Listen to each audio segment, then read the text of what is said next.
fidèles Internet et RTech TV officielle, la chaîne des références. Bienvenue sur votre émission Actualité politique. Je suis là, votre humble servante Carmen Aladjo, la diva. Merci de la confiance, merci de la fidélité. Candidat Albarké, abonnez-vous massivement sur RTech TV pour que vous avez information, la source où on doit quitter la siège pour nous donner juste une information. Là, avant de continuer, dire merci à mon papa Jean-Paul Kabea, pourquoi pas Lévi K2 Gauthier, Paris, bonjour à toi. Bonjour, il y a Elaka, papa, la Artavine, des gros bisous à toi. Bonjour, il y a Harry Lubo, il y a Léonazana 16, il y a INC. Naïkoluka, monsieur Junior, article, mais quand on lobby, tout le monde qui a été solia pour tenir pour que les autres tambours, micro, moi, bilinga. Azawana pour une réponse, ma question, il y a une réponse, il y a monsieur Junior. Bonjour, monsieur Junior. Bonjour, maman Carmel. Bonne santé. Oui, santé Kitoko, Nangolo Nzambe. On y parti. Oui, parti Ezokende Malamu, Tozali, bientôt gouvernement Ezobima, parti Kitoko, Mokonja, parti P Kitoko, coalition Nabiso P Cash Kitoko. Bientôt. Oui, bientôt. Exactement bientôt, il y a moi Nzambe qui est au Zéla Mokolo, moi Nzamba Oyate, Oeza réalité, dans quelques jours, je peux dire dans quelques jours à gouvernement Ezobima. Peut-être semaine, mais en tout les ici là, Ezara que animateur nanya kozala ministre nanya koki kozala te ba critère bato bazolinga ya bato malamu ba kokota na gouvernement. Tout betali solo ya propos ya ministère ya 65 ministères au monsieur Junior o isa ina budget na tsoza ngona Congo ya mukie o na 65 to kokabola ngondenge nini. Te ba congolais tout tika polémique. 65 ministres c'est belete. Tous à combien d'habitants? Plus de 80 millions d'habitants. Tant que vous avez 65 ministres, le rôle est belé, ça coûte belé. Vous avez exemple les pays au Ghana, tout le monde qui a dans la réseau social, 110 ministres. Et ça m'inquiète. Pour un budget, au moins le gouvernement au Ezoya et le gouvernement soutenu par un peuple congolais, de communauté internationale à côté de quoi et vous avez budget likolo toza ah non monta et banité mais bozé là beaucoup mona tant que na parlement budget o ba voter na parlement vous allez ebele congolais nyonso ko se retrouver na kati ya budget wana na kati ya gouvernement o ya 65 membres. Vous êtes d'accord 65 membres wana? Oui, nous sommes d'accord parce que Congo est munene bande konangai Congo et l'équipe munene plus de 80 millions 65 ministres eza muke ou eza muke.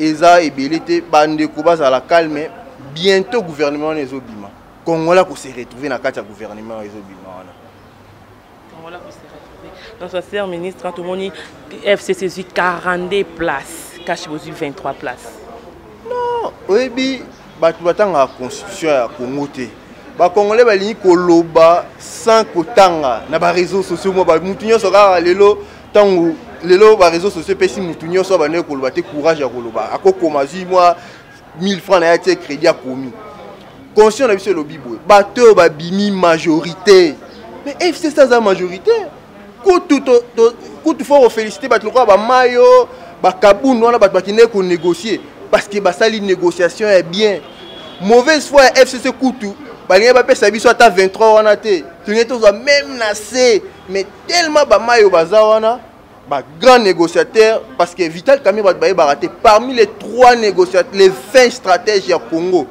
ils allaient Olivier Kamita to ba négocier Vital Kamerhe Azares Oubé c'est un bon négociateur tala sikoyo ba mayo baza ba membre INC ya parti ya cher Vital Kamerhe ndati bomba qui négocier donc ba sali négociation là ba dozo lo ba que 23 ministères ezamuki te il fallait que tout le monde assez mais tellement tous les négociateurs à ma casse to bundi to comme na niveau ya 23 wana ezamuki te batu batanga constitution congolaise et lobini to ngeku ko zongo atate parce que to bimi minoritaire na ba institution nyonso to zate cash azate erreur ba congolais basaki tant batu babaki bopona ba député batu baké pona ba député FCC sans que non va congolais to voter car président Kabila alongwa mais ba député tali bisoté conséquence on a un lelo comme biso ba de pourquoi Kabila a une majorité dans toutes les institutions à l'Assemblée nyos parce que ba congolais ba yene voter ba député à Kabila ba bosani ko voter ba député à INC IDPS ya cash lelo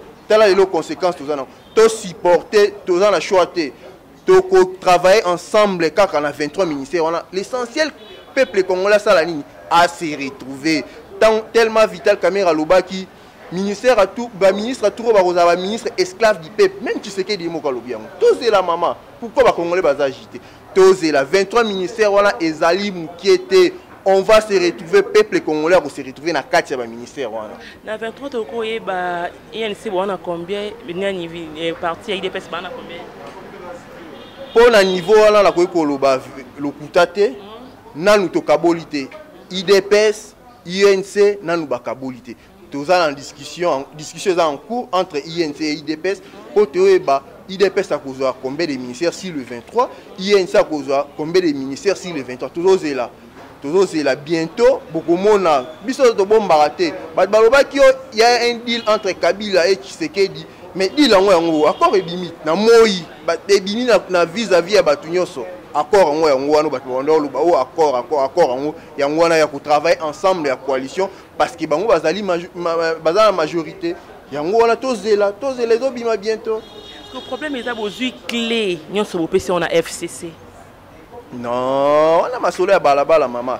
Clé ni va sa FCC. Qui sait qui est le président de la République? Président du Congo ezali qui c'est Kabila te.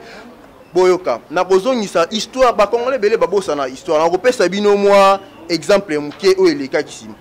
Pendant la transition, Kabila zaka président Congo te. Azaka président Congo. Roubert Azaka en charge, vice-président en charge de la défense, de sécurité.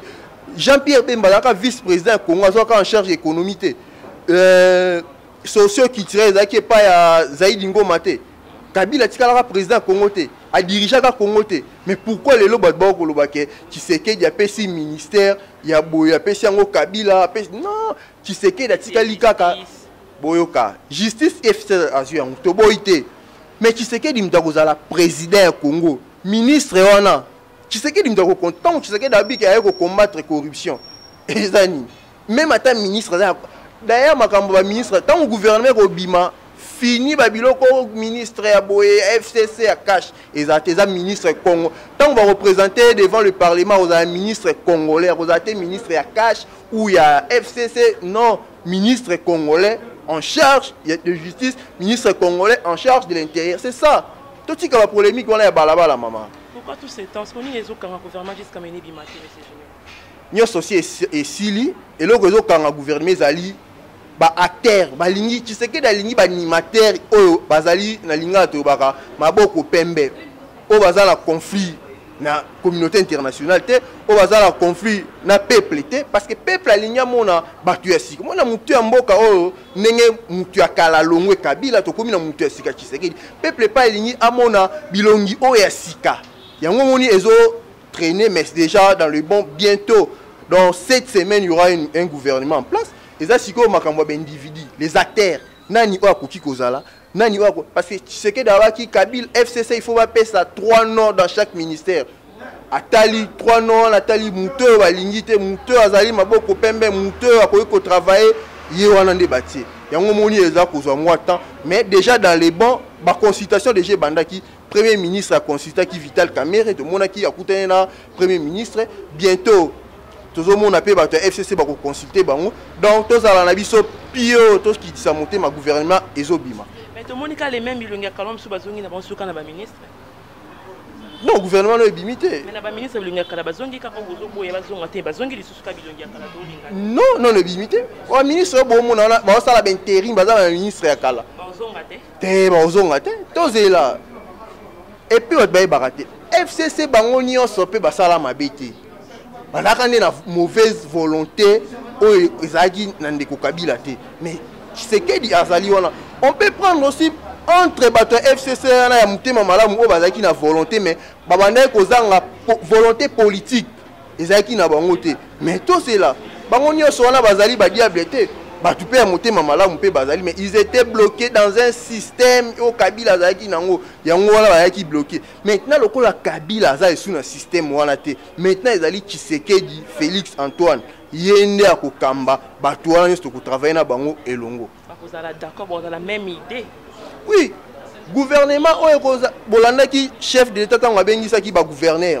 Mais la majorité est gouverner, on a besoin FCC à Kabila. Mais ici, après 3 mois, il y aura une évaluation. Chaque 3 mois, batunyo gouverneur au salinini koyela ngai mbongo na Kinshasa te mbongo zo yango na Kinshasa ne ezaki na tango ya Kabila pesa population na kuna bo travailler ensemble na population pour na bien-être ya peuple ya ba province wana yango omoni ete gouvernement o nanu esalema te congolais azela gouvernement lokola to kozela boza lokola to zela mwana ya nzambe aya ne to zela gouvernement parce que peuple alembi alingi gouvernement o tango ekobima biso bonso to se retrouver na kati ya gouvernement au mama président Félix Alakaki peuple qui a se retrouver mais est-ce que peuple a kozela azela changement vraiment na mboko ekosama pour na président Félix? Oui, pourquoi pas maman? Oyebi Tshisekedi, c'est difficile, le bata de comment la monnaie na poto, c'est difficile de ne pas aimer Félix Antoine Tshisekedi Tshilombo. Tshisekedi aza na chance au nga lobaka, population alingie, aza soutenu par la communauté internationale. Chance au Kabila azaki na ngote, Kabila malgré diriger biso pendant depuis de 18 ans.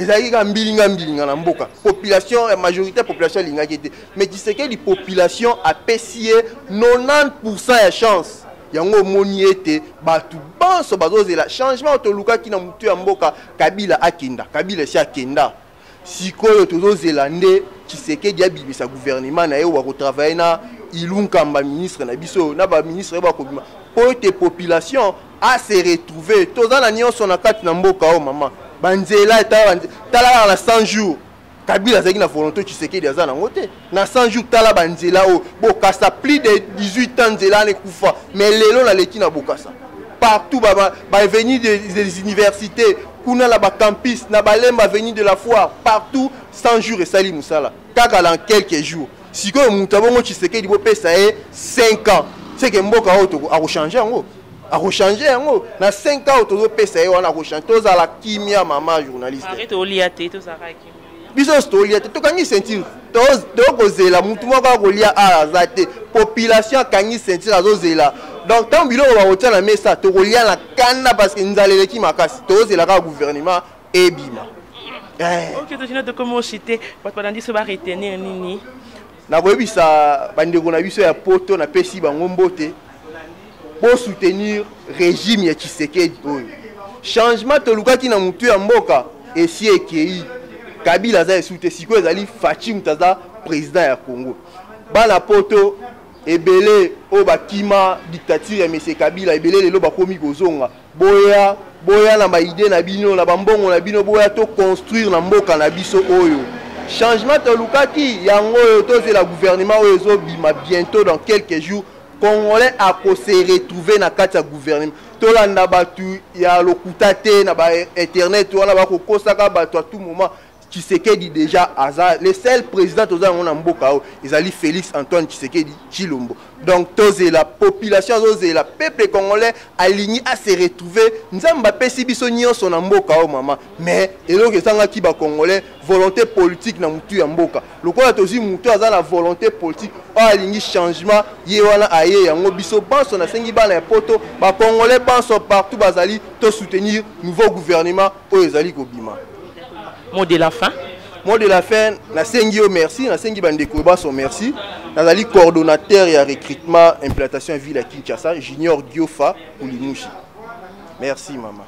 Okay, merci monsieur Jean-Louis Sota. Merci. Là je dis merci à l'équipe technique, là je vois mon papa Jean-Pierre Kabea, pourquoi pas Jonathan Isanga, pourquoi pas Andy Lumisa, oui bah changer l'équipe peut gagner à côté. Je dis merci à Lévi Kadogo, pourquoi pas Ilaka. Quand on a là on se voit sur un nouveau numéro. Bye bye.